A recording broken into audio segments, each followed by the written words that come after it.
Meu amigo, minha amiga, o que eu vou contar para você é algo catastrófico. Você não imagina o que aconteceu com Lula. E eu estou, inclusive, ouvindo aqui nesta noite de terça-feira notícia We're internacional going to go live now to Evian in France, where Donald Trump has just arrived. simplesmente detonando o cachorrinho chamado Lula.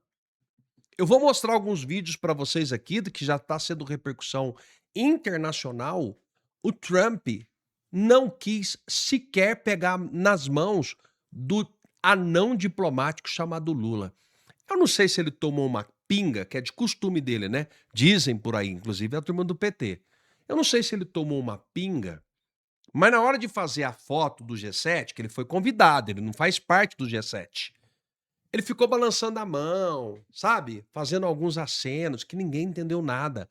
É até notícia nesta noite de terça-feira. Eu vou convidar você a estar junto comigo.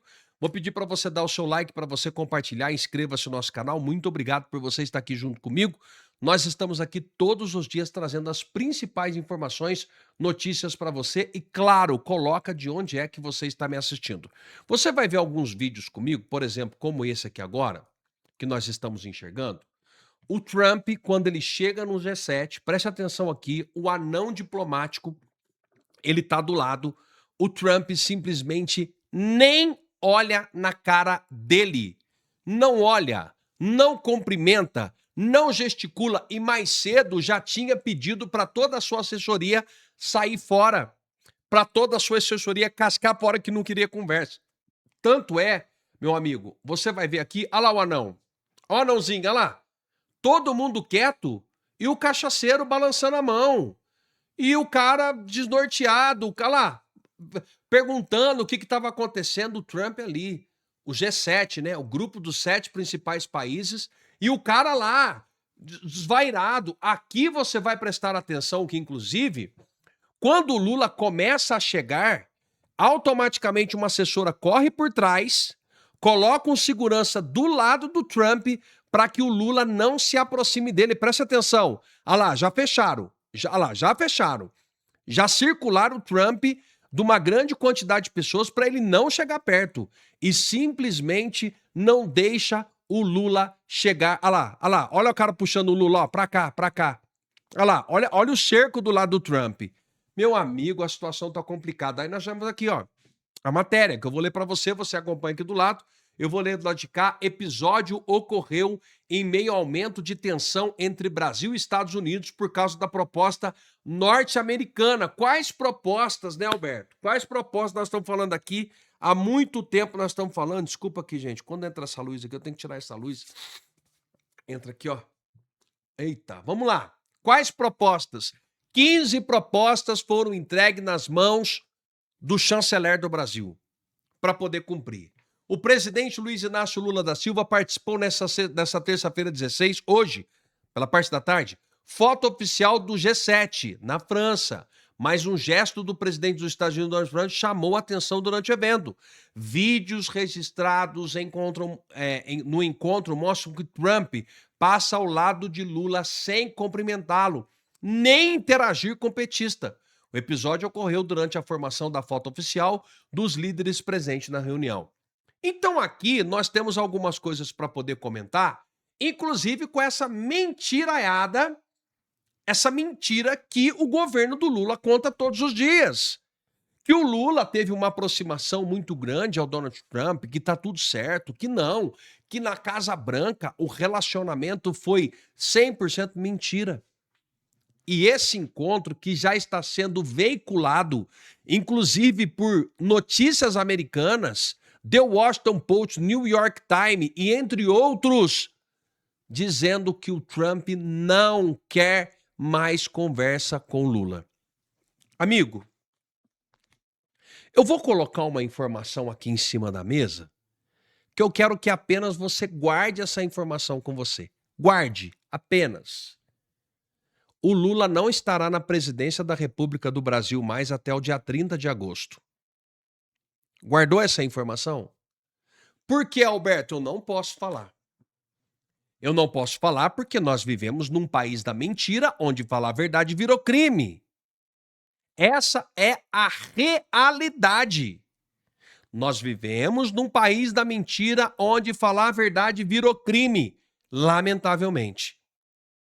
Mas guarde isso que eu tô falando, porque o bicho vai pegar pro lado do Lula. Vamos para as próximas notícias. Esse encontro com o presidente dos Estados Unidos, Donald Trump, ainda é incerto. Não aconteceu, não teve um pedido formal nem do presidente dos Estados Unidos, nem do Palácio do Planalto para que esse encontro acontecesse de maneira formal. Pode acontecer de maneira informal. Isso porque todos estão hospedados no mesmo hotel, onde inclusive vai acontecer esse encontro, essa reunião. Ou seja, haverá com certeza janelas de oportunidades de encontros ali de encontro com o presidente dos Estados Unidos, Donald Trump. Mas de forma bem informal, não deve acontecer como aconteceu em outubro do ano passado na Malásia, como aconteceu recentemente na Casa Branca, algo com um tempo maior dedicado para essa conversa. Então, pode ser que aconteça, mas não há ainda uma confirmação. O do Judiciário não quer essa delação. É. Os interesses, eles não convergem. Naquela época, naquela do Cid, todo mundo, os interesses no sentido de resposta, né? Todo mundo estava querendo a mesma resposta. Quem tentou dar um golpe de Estado precisa pagar. Como é que foi isso? Tudo. Aqui não. Aqui você tem uma tentativa de setores diferentes, de interesses diferentes. Então é como se o Vorcaro pudesse apresentar um cardápio, mas ele está assim, eu não tô participando. Eu não sei, porque não sabe a quem... É como se ele estivesse fazendo um gesto para esses setores. É isso que eu tenho ouvido. Quando ele apresenta a proposta, né, Ana? Tá aqui minha proposta, mas ele não entrega. É como se ele estivesse fazendo um gesto para essa turma. Tô fazendo um gesto, agora eu espero o retorno. Fala, Ana. O Supremo Tribunal Federal reagiu a uma decisão da Justiça da Itália que apontou parcialidade no caso de Carla Zambelli e anulou a extradição da ex-deputada. Quem traz as informações pra gente é a Janaína Camelo. Em resposta à decisão da Justiça italiana, Edson Fachin fez uma defesa à independência do judiciário brasileiro, argumento que tem usado também diante de ações dos Estados Unidos contra decisões do Supremo. Em nota institucional, o presidente do STF disse que houve total imparcialidade no julgamento que condenou Carla Zambelli e que, por isso, a presidência do STF acompanha com preocupação a recente decisão da Justiça italiana em matéria relacionada à cooperação jurídica entre os dois países, ressaltando que a Corte vem atuando com marcante deferência aos estados estrangeiros quando examina pedidos de extradição. Carla Zambelli foi condenada pelo STF no ano passado a mais de 10 anos de prisão por invadir o sistema do Conselho Nacional de Justiça e expedir alvarás de soltura falsos e até um mandado de prisão contra o ministro Alexandre de Moraes. Também foi condenado no caso o hacker Walter Delgatti Neto. Moraes foi o relator do julgamento na primeira turma que condenou Zambelli neste caso. Zambelli estava presa desde o ano passado na Itália, aguardando o processo de extradição. Ela foi solta no último dia 22, após a decisão da Corte de Cassação de Roma, anulando a extradição dela ao Brasil, revogando o que já havia sido decidido pelas instâncias inferiores. Nesta sexta-feira, a Corte de Cassação publicou as razões de ter negado a extradição de Zambelli. Entre elas, elementos que trazem dúvidas sobre a imparcialidade do ministro Alexandre de Moraes. Segundo a Justiça da Itália, ele teria sido, ao mesmo tempo, o juiz do caso e a vítima do ato criminoso. Minhas manifestações políticas eu sempre faço na minha casa. Hoje eu estou fazendo uma manifestação profissional, porque eu me senti completamente afrontado, desrespeitado por esta fala. Eu deveria contar, mas eu vou contar. Faz 10 dias que o ministro da Justiça me apresenta um estudo para colocar em prática uma coisa chamada telefone seguro. Nós temos um cadastro, o endereço e o chassi do celular de 2,5 milhões de celulares roubados. Nós não sabemos quem roubou, mas sabemos que os telefones foram roubados porque nós temos um número de telefone. E eu ia passar uma mensagem. Eu ia apertar um botãozinho e passar uma mensagem dizendo que todos 2,5 milhões de pessoas que estão com o celular roubado têm que devolver. Eu vou efetivamente despachar o sinalzinho para quem tiver com o telefone roubado devolver. A dúvida é que eu não quero devolver na delegacia, eu quero devolver no correio. Porque devolver na delegacia, as pessoas têm até medo, porque não sabem o tipo de delegado que vai encontrar, o tipo de policial. Aí o cara pega e diz que vai mandar o celular pelo correio porque não sabe qual o tipo de delegado que vai estar na delegacia. O que você quis insinuar com isso? Porque o delegado que eu espero que esteja na delegacia é aquele que se dedicou, que abriu mão de várias horas de relacionamento familiar, de farra, de festa, de lazer, para conseguir passar no concurso público, prestar um juramento e defender a sociedade. Esse é o delegado que eu espero dentro da delegacia. E esse é o delegado que eu procuro ser diariamente. Esse discurso foi completamente afrontoso a todos os delegados, policiais civis de todo o Brasil. Uma verdadeira molecagem, uma verdadeira afronta e desrespeito à nossa classe policial. Hoje, eu fiz esse vídeo com o meu distintivo, que eu tenho orgulho disso aqui, ó, para estar sentado nessa cadeira. E nenhuma pessoa com mandato temporário, que hoje vai estar nessa cadeira e amanhã não vai estar mais, vai afrontar. Alexandre de Moraes cai na armadilha montada pela Defensoria Pública da União. E, sinceramente, esse cara vai cair pelo ódio que ele carrega no coração e pelas maldades que ele vem fazendo, e acho que ele perdeu completamente a noção. Olha só o que ele acaba de fazer. Comentei ontem com vocês que a Defensoria Pública da União, que faz a defesa do Eduardo Bolsonaro, havia pedido o adiamento do julgamento dele lá na primeira turma do STF. E o Moraes, hoje, 15 de junho de 2026, acaba de negar esse pedido da Defensoria Pública e confirma o julgamento de Eduardo Bolsonaro para amanhã, 16 de junho de 2026. Acontece que Alexandre de Moraes cai em mais um grande problema. Ele já está sendo criticado no mundo inteiro por atuar como vítima e juiz ao mesmo tempo. Agora, a primeira turma do STF tem apenas 4 ministros, porque um está aposentado e até agora o Lula não conseguiu nomear outro. 4. A Defensoria Pública já disse, é suspeito, inclusive ele, Alexandre de Moraes.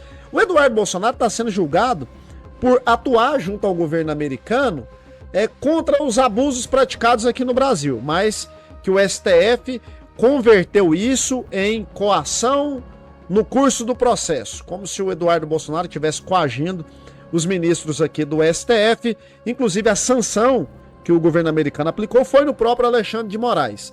E ele, como sancionado, agora é o julgador. A Defensoria Pública da União falou, não existe isso. Não tem como o Alexandre de Moraes julgar. Como falta um ministro, então 3 ministros apenas estariam aptos. Isso aí é péssimo para a defesa, isso prejudica o acusado e o julgamento deveria ser adiado. Moraes falou não, vai seguir em frente, vai enfrentar e pode ter certeza. Isso que ele está fazendo, já anotem aí, ó, isso que ele está fazendo com o Eduardo Bolsonaro, que é para tirar o Eduardo Bolsonaro das eleições, ele quer condenar o Eduardo para que o Eduardo não seja candidato a nada, nem suplente senador, nem nada, absolutamente nada. Isso aqui é um laço que ele vai cair e que vai surtir efeito e que vai voltar contra ele em 2027. A justiça italiana já expôs o Moraes. A justiça americana já expôs o Moraes. Aqui no Brasil, a Defensoria Pública da União já está expondo Alexandre de Moraes. Só falta nós fazermos a nossa parte, que é eleger a maioria no Senado, presidente da República, a maioria de direita, que querem tirar esses covardes e ditadores de toga. Se você está comigo, curte, compartilhe e já me segue também. Meus amigos, Donald Trump acabou de dar o golpe fatal que quebrou a espinha dorsal da China e o Brasil foi jogado no lixo por pura burrice ideológica. Durante décadas, o Ocidente foi refém do que eu chamo de algema mineral. Sem as terras raras processadas pela China, os Estados Unidos não conseguem fabricar nem um míssil de precisão e nem um caça F-35. Mas Trump cortou esse cordão umbilical. O secretário de Estado Marco Rubio acabou de assinar um acordo histórico de 30 bilhões de dólares para dominar o mercado de minerais críticos. E sabe com quem? Com a Índia, não com o Brasil. Veja só isso. O Brasil tem a 2ª maior reserva do mundo. Nós deveríamos ser os donos desse cofre, mas por que ficamos de fora?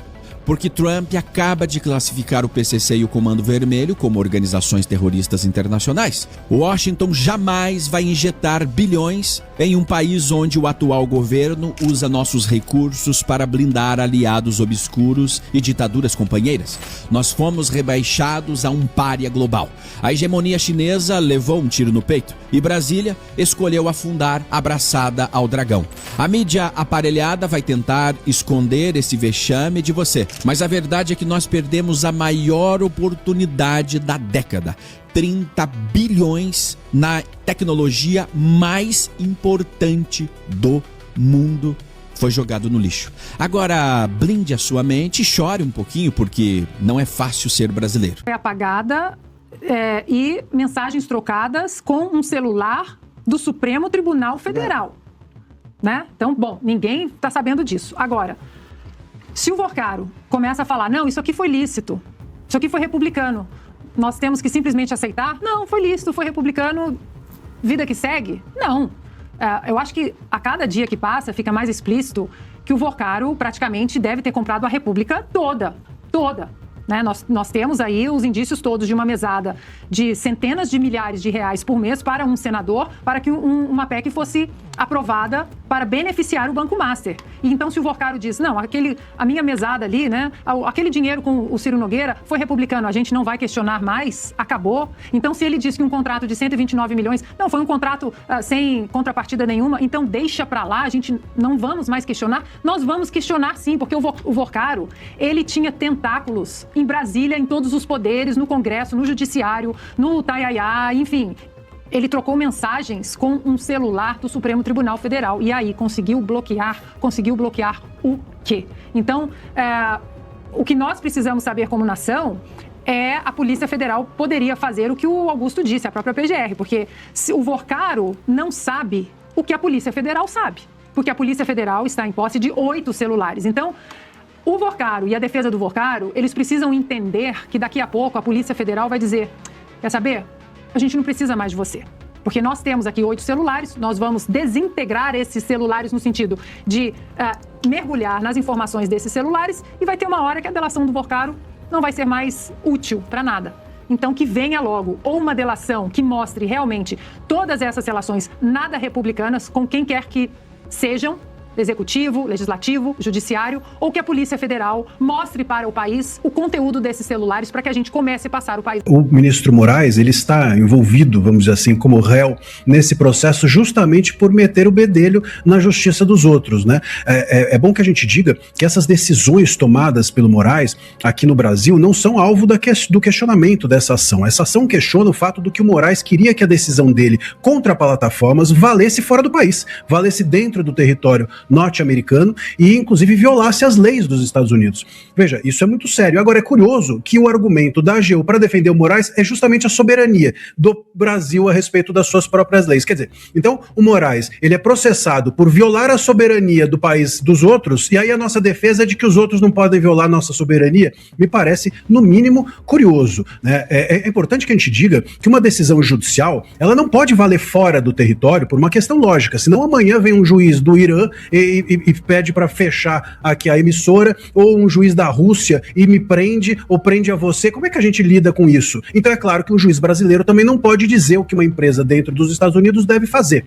O que o Moraes tentou foi isso, foi fazer com que a Rumble, ela tivesse a sua responsabilidade dentro dos Estados Unidos atingida pela sua decisão. E isso é que gerou essa ação. Agora, os Estados Unidos não querem que a decisão deles, que nem existe ainda, não tem uma decisão, o processo começa agora, o que a AGU vai fazer é apresentar uma defesa, mas os Estados Unidos não querem que a decisão deles valha dentro do Brasil. Eles querem simplesmente que o Moraes responda lá fora. Ou seja, a decisão dos Estados Unidos vai valer nos Estados Unidos. A única coisa que eles desejam é poder processar alguém fora do país, que é algo absolutamente normal. Então esse argumento da AGU de que fere a soberania, as leis, a meu ver, não cola. E não cola por isso, porque eles não querem fazer valer a lei deles aqui. Eles querem fazer valer a lei deles lá. contra alguém daqui. Isso é perfeitamente normal. E o que também é bom que se diga, Paula, é que a AGU é questionável a posição dela nessa questão. Porque, veja, a AGU me parece que é a Advocacia Geral da União, não é a Advocacia Geral de nenhuma autoridade específica. O Moraes não é a União. E o processo é contra o Moraes. Então por que a AGU está defendendo o Moraes ou se propõe a fazer gastos públicos em nome dessa defesa do Moraes? O Moraes está sendo processado pessoalmente, como pessoa física e não como Estado. Então isso é questionável até porque a AGU não pode atuar lá fora, então ela está contratando um escritório de advocacia dentro dos Estados Unidos e a notícia que a gente tem é que essa contratação chega, por 2 anos, essa contratação chegará a algo em torno de 3,5 milhões de dólares, ou seja, é um dinheiro público que me parece que deveria sair das mãos do ministro Moraes, até porque ele tem dentro de casa também uma advogada que poderia talvez atuar por ele. E agora a gente fala da proposta americana de impor novas tarifas de importação aqui sobre os nossos produtos brasileiros. Representantes do Brasil e representantes do governo dos Estados Unidos devem voltar a se reunir nessa semana para tentar negociar as taxas, isso no âmbito daquele grupo de trabalho que foi pedido, encomendado por Lula durante a visita à Casa Branca. A repórter Elis Barreto está aqui conosco no 360 e conta mais detalhes para a gente. Boa tarde, Elis, seja bem-vinda. Boa tarde para você, Débora, e para todos que nos acompanham. O primeiro encontro desse grupo de trabalho após a nova recomendação de tarifa dos Estados Unidos sobre o Brasil foi no sábado. Mas esse primeiro encontro teve um cunho mais político. Por isso, a expectativa é que essa semana os técnicos dos 2 governos se reúnam, tanto do governo americano quanto do governo brasileiro.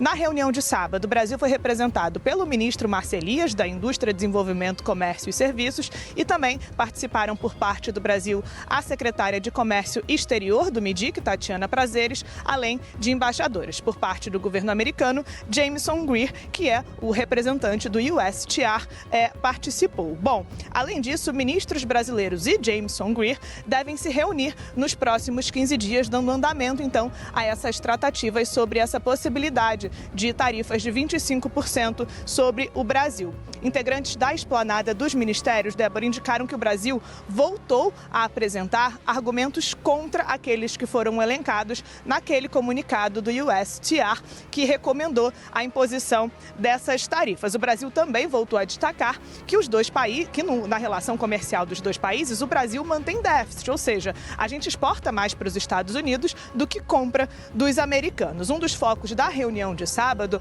foi sobre o Brasil reforçando a redução do desmatamento e o combate ao desmatamento no governo Lula. A gente lembra que esse foi um dos argumentos usado pelos Estados Unidos para a imposição dessas tarifas. O Brasil também pediu rigor técnico na apuração dos dados apresentados. Por parte do governo brasileiro, não teve nenhuma avaliação sobre uma disposição ou não dos americanos para um acordo sobre essas tarifas. O governo brasileiro, então, prefere aguardar as próximas reuniões, os próximos encontros, dado que esse foi muito preliminar e inconclusivo, segundo a avaliação do Palácio do Planalto. Como a gente já disse anteriormente, o governo brasileiro se recusa a fazer qualquer concessão sobre a investigação comercial no âmbito da seção 301, como, por exemplo, qualquer limitação ou mudança no PIX, a ferramenta de pagamento gerida pelo Banco Central, mas o governo acena em outras frentes, por exemplo, com a possibilidade de mudar a orientação diplomática e retirar um veto que foi imposto a um acordo global sobre comércio eletrônico no âmbito da OMC, Organização Mundial do Comércio. Débora. Peguei daqui, Elis. Muito obrigado pelas suas informações ao vivo de Brasília.